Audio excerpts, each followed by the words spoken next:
السلام علیکم ورحمۃ اللہ وبرکاتہ۔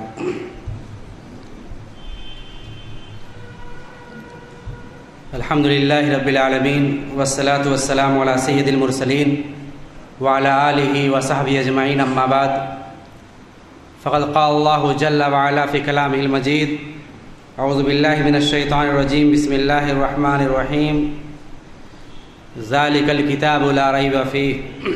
تمام قسم کی حمد و ثنا بزرگی اور بڑائی اس اللہ رب العالمین کے لیے لائق و زیبا ہے، جو ہم سب کا رب، خالق و مالک اور صحیح معنوں میں عبادت و بندگی کے لائق ہے۔ آپ تمام لوگ قابل مبارکباد ہیں کہ الحمدللہ اس عظیم الشان پروگرام میں شریک ہیں، اور اسلام ہماری زندگی میں آج صحیح معنوں میں نہیں ہے، اسی چیز کی بیداری اور اسی چیز سے رغبت دلانے کے لیے پروگرام رکھا گیا ہے۔ الحمدللہ آپ لوگ بہت خوش نصیب ہیں، بلکہ میں کہوں گا علی گڑھ والوں سے زیادہ خوش نصیب ہیں، کیونکہ ہم نے یہ پروگرام وہاں رکھنے کی کوشش کی تھی، کامیاب نہیں ہوئے، تو آپ لوگوں کے یہاں الحمدللہ پروگرام ہو رہا ہے، بڑی خوشی کی بات ہے۔ مجھے حکم ہوا ہے کہ شیخ نے ابھی جن آیات کی تلاوت کی ہے اس کا ترجمہ پیش کروں 5 منٹ کے اندر، کیونکہ تب تک ہمارے مہمان آ جائیں گے۔ سورۃ البقرہ کی بڑی فضیلت ہے۔ اللہ کے نبی صلی اللہ علیہ وسلم نے ارشاد فرمایا کہ تم اپنے گھروں کو قبر نہ بناؤ۔ قبر کی جگہ وہ ہے جہاں پر قرآن کی آیات کی تلاوت نہیں ہوتی۔ یہاں سے بھی پتہ چلا کہ قبروں میں جا کے قرآن کی تلاوت نہیں کرنا ہے۔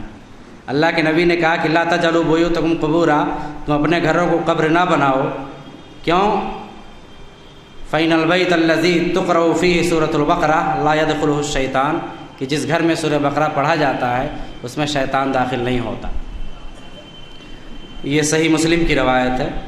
تو سورہ بقرہ کی تلاوت گھروں میں ہونی چاہیے، اس کی فضیلت ہے۔ آج شیطان چاروں طرف سے ہم پر حملہ کرتا ہے تو ہم دعا، تعویذ اور گنڈوں پر بھروسہ کرنے لگتے ہیں اور رب العالمین کو بھول جاتے ہیں۔ تو ہم ایسا نہ کریں، ہم اپنے اندر بدلاؤ لائیں، اپنے اندر تبدیلی لائیں، اور گھروں میں قرآن کریم کی تلاوت ہو۔ کتنے سال ہو جاتے ہیں قرآن کی تلاوت نہیں ہوتی۔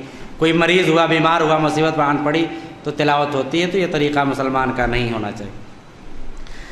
الف لام میم یہ حروف مقطعات میں سے ہے، جس کا معنی اور مفہوم صرف اور صرف اللہ کو پتہ ہے۔ دنیا میں اگر کوئی دعویٰ کرتا ہے اس کے معنی کا اور مطلب کا تو انسان منہج سلف پر نہیں ہے اور صحیح بات وہ نہیں بتلاتا۔ ذالک الکتاب لا ریب فیہ، اس قرآن کریم کی آیات میں یا اس قرآن میں کوئی شک اور شبہ نہیں ہے۔ کس بات کا؟ جیسا کہ اللہ رب العالمین نے دوسری جگہ ارشاد فرمایا الف لام میم سجدہ میں کہ تنزیل الکتاب لا ریب فیہ من رب العالمین، کہ یہ قرآن وہ کتاب ہے جو اللہ کی طرف سے نازل ہوا ہے، اس میں کوئی شک نہیں ہے۔ یعنی قرآن کی جتنی آیات ہیں یہ منزل من اللہ، اللہ سے نازل کردہ ہیں، اس میں کوئی شک نہیں۔ بلکہ ہم اس پر بھی لے لیں کہ اس کے الفاظ جو ہیں، ان الفاظ پر رب العالمین نے جو چیلنج دیا تھا مکہ والوں کو، جو اپنی عربی دانی پر بڑا فخر کرتے تھے اور کہتے تھے قصے کہانیاں ہیں، کہتے تھے کہ یہ محمد صلی اللہ علیہ وسلم کہیں سے آ کر کے پڑھ کر کے آ کے سنا دیتا ہے، تو رب العالمین نے ان کا بھی انکار کیا کہ ایسا نہیں ہے، اس میں کوئی شک نہیں کہ رب العالمین کی طرف سے۔ ھدی للمتقین، یہ قرآن ان لوگوں کے لیے ہدایت ہے جو متقی اور پرہیزگار لوگ ہیں۔ تو کیا یہ قرآن ان لوگوں کے لیے نہیں ہے جو متقی اور پرہیزگار نہیں ہیں؟ ایسا نہیں ہے۔ یہ قرآن تو پوری انسانیت کے لیے اللہ رب العالمین نے قرآن میں کہا ھدی للناس، یہاں ھدی للمتقین کہا، اس جگہ اللہ نے قرآن کو ھدی للناس کہا کہ یہ قرآن لوگوں کے لیے ہدایت ہے۔ تو مطلب کیا ٹکراؤ محسوس ہو رہا ہے؟ تو اس کا مطلب یہاں پر یہ ہے کہ یہ قرآن ایک سرچشمہ ہے، ایک ایسا فیض اٹھانے کا چشمہ اور تالاب ہے جس سے انسان فیض اٹھاتا ہے۔ تو فائدہ وہی لوگ اٹھاتے ہیں جو ایمان والے ہیں، ورنہ کافر کیا کرتے ہیں؟ وہاں سے گزر جاتے ہیں۔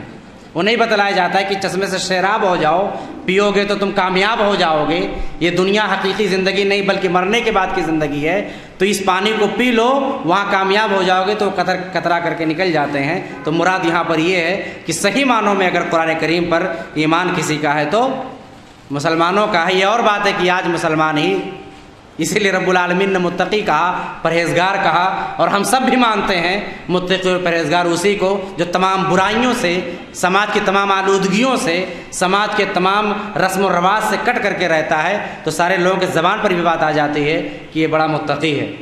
کچھ لوگ تو کمنٹ بھی پاس کرتے ہیں بڑا پرہیزگار بنتا ہے، تو اس کا مطلب یہ ہے کہ پرہیزگار لوگ قرآن کریم کی آیات سے فائدہ اٹھاتے ہیں۔ الذین یؤمنون بالغیب، یہ پرہیزگار لوگ ہیں کون؟ اللہ تعالیٰ نے یہ بھی بتلا دیا کہ کیا کوئی کرتا پائجامہ پہن لے، ٹوپی لگا لے، داڑھی بڑی کر لے تو وہ پرہیزگار ہے؟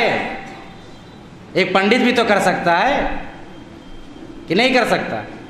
کسی دہشت گرد کے بارے میں آتا ہے کہ وہ کشمیر میں پکڑا گیا تو پھر جیل سے بھاگ کر کے پنڈت بن گیا، 20 سال پنڈت رہا متھرا میں۔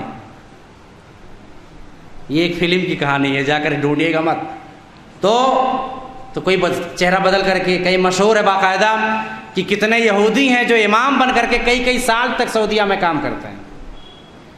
تو مطلب اللہ رب العالمین نے واضح کیا کہ الذین یؤمنون بالغیب، جو غیب پر ایمان رکھتے ہیں۔ غیب کہتے ہیں کس کو ہیں؟ جو ہماری نظروں سے غائب ہوں، جو ہمارا عقل اور دماغ نہ پکڑ پائے۔ اب بڑی عجیب بات یہاں پر مجھے یاد آئی کہ کچھ لوگ ایسے ہیں جو دین کو صرف عقل و خرد ہی پر پرکھتے ہیں کہ ہمارے عقل میں بات آئے گی تبھی ہم مانیں گے۔ تو غیب پر کہاں آپ کا ایمان رہا؟ بات سمجھ میں آ رہی ہے نا؟ میں تقریر نہیں کر رہا ہوں، جیسے مہمان آئیں گے میں چھوڑ دوں گا آپ لوگ۔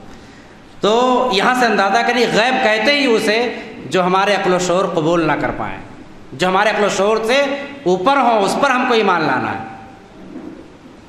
تو اللہ رب العالمین نے کہا کہ پرہیزگار وہ لوگ ہیں جو غیب پر ایمان رکھتے ہیں۔ غیب میں بہت ساری چیزیں ہیں، جنت و جہنم ہے، قبر کے عذاب ہے، موت کے بعد کیا ہونا ہے وہ سب ہے، ہم لوگوں کو میدان محشر میں جمع ہونا ہے، یہ تمام چیزیں غیب میں آتی ہیں۔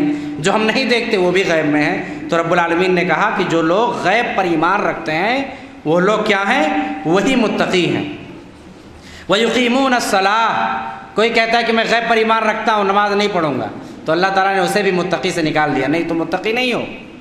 وَيُقِيمُونَ الصَّلَاةَ، نماز کی بھی پابندی کرتے ہیں، نماز کی پابندی، نماز کا قیام۔ آج مسلمانوں کی اکثریت صرف جمعہ کی پابندی کرتی ہے، نمازوں کی پابندی نہیں کرتی۔ کیا میں صحیح بول رہا ہوں؟ میرے خیال سے میں صحیح بول رہا ہوں۔ فجر میں کیوں ہماری مسجدیں خالی رہتی ہیں؟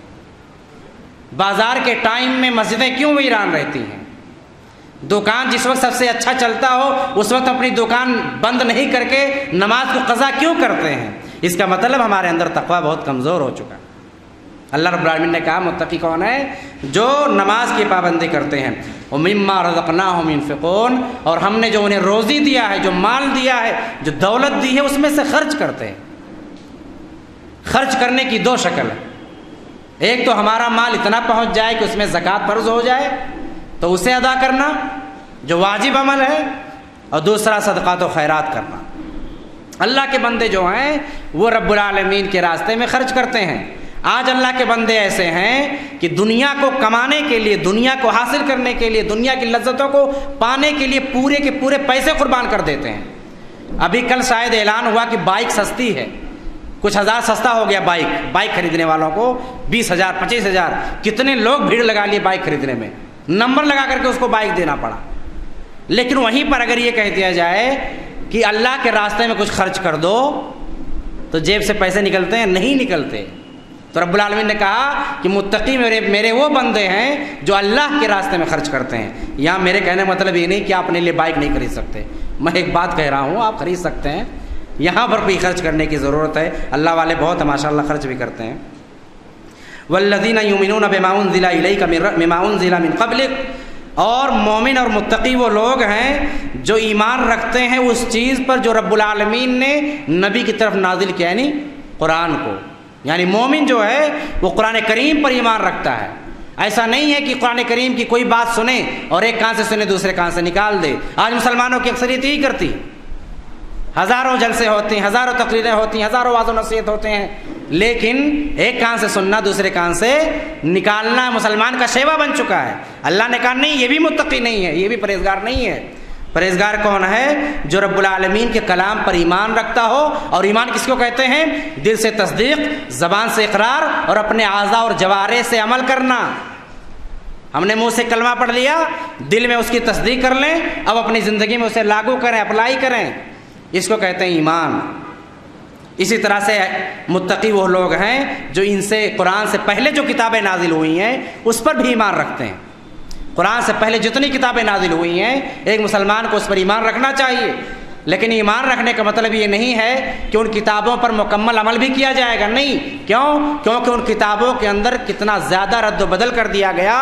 اللہ کے نبی کے ذریعے سے بات ہمیں پتہ چلی، قرآن کریم کے ذریعے سے پتہ چلی، اور ہم لوگوں نے مطالعہ بھی کیا دنیا کے اندر دیکھ کر کے کہ کتنی زیادہ ان میں تبدیلیاں کر دی گئی ہیں۔ تو صرف ایمان رکھنا ہے کہ رب العالمین نے کتابیں نازل کی ہیں، لیکن اس میں رد و بدل ان لوگوں نے کر دیا ہے۔ عمل صرف کرنا ہے تو قرآن کریم کی روشنی میں، کیونکہ اللہ کے نبی نے ایک موقع پر کہا تھا کہ اگر موسیٰ علیہ السلام بھی آئیں میری امت میں ہوتے تو انہیں بھی میرے اوپر ایمان لانا ہوتا۔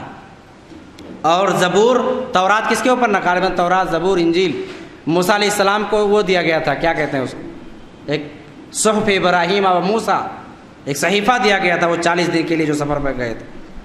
وبالآخرۃ ھم یوقنون، اور متقی وہ ہیں جو مرنے کے بعد کی زندگی پر یقین رکھتے ہیں۔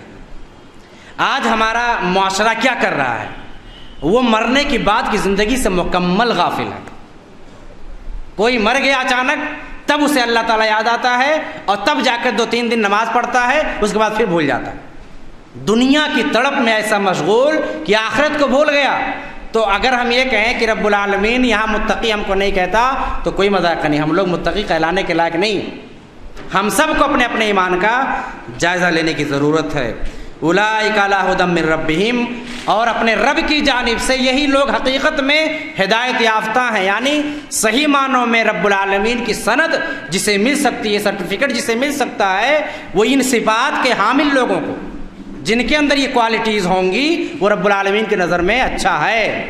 اب رب العالمین نے بتلا دیا کہ میں ان لوگوں کو جن کے اندر یہ صفات ہوں گی اچھا مانتا ہوں۔ ہم میں سے کتنے لوگ ہیں جو اس بات کو ماننے کے لیے تیار ہیں؟ یہ بات بھی ہم ایک کان سے سنیں گے اور دوسرے کان سے نکال دیں گے، یہ حقیقت ہے۔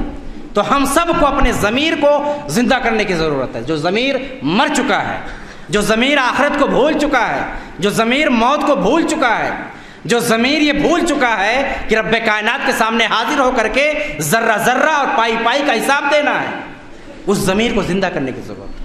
اور اس طرح کے پروگرام اسی وجہ سے کرائے جاتے ہیں تاکہ یاد دہانی ہو جائے۔ فذکر فإن الذکر تنفع المؤمنین، اللہ تعالیٰ نے قرآن میں کہا کہ نصیحت کرتے رہیے، نصیحت مومنوں کو کیا کرتی ہے؟ فائدہ پہنچاتی ہے۔ وَأُولَٰئِكَ هُمُ الْمُفْلِحُونَ، اور یہی صحیح معنوں میں کامیاب لوگ ہیں۔ کیا مطلب کامیابی کا؟ یعنی رب العالمین کی رضامندی انہی لوگوں کو ملے گی۔ رب العالمین اسلام میں کوئی شارٹ کٹ نہیں ہے میرے بھائیوں، یہ بات یاد رکھیں۔ عیسائیوں میں ہے کہ ہفتے میں پورا گناہ کرتے رہیے، سنڈے کو آپ پہنچ جائیے عیسائی کھانے میں اور وہاں جا کر کچھ چڑھاوا چڑھا دیجیے اور عیسیٰ مسیح کو پوج لیجیے، آپ معاف ہو جائیں گے۔ اسلام میں یہ نہیں ہے۔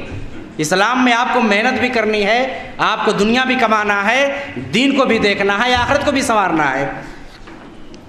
میرے خیال سے آخرت آیت بھی پوری ہو چکی، بلکہ میں شاید ایک آیت آگے بڑھ گیا۔ اللہ سے دعا کرتا ہوں کہ الٰہ العالمین ہم تمام لوگوں کو ان باتوں کو صحیح معنوں میں سنجیدگی سے سمجھنے، اس پر عمل کرنے کی توفیق عطا فرمائے۔ آپ حضرات کے سامنے بردر زید خالد پٹیل تشریف لا چکے ہیں۔ السلام علیکم ورحمۃ اللہ وبرکاتہ۔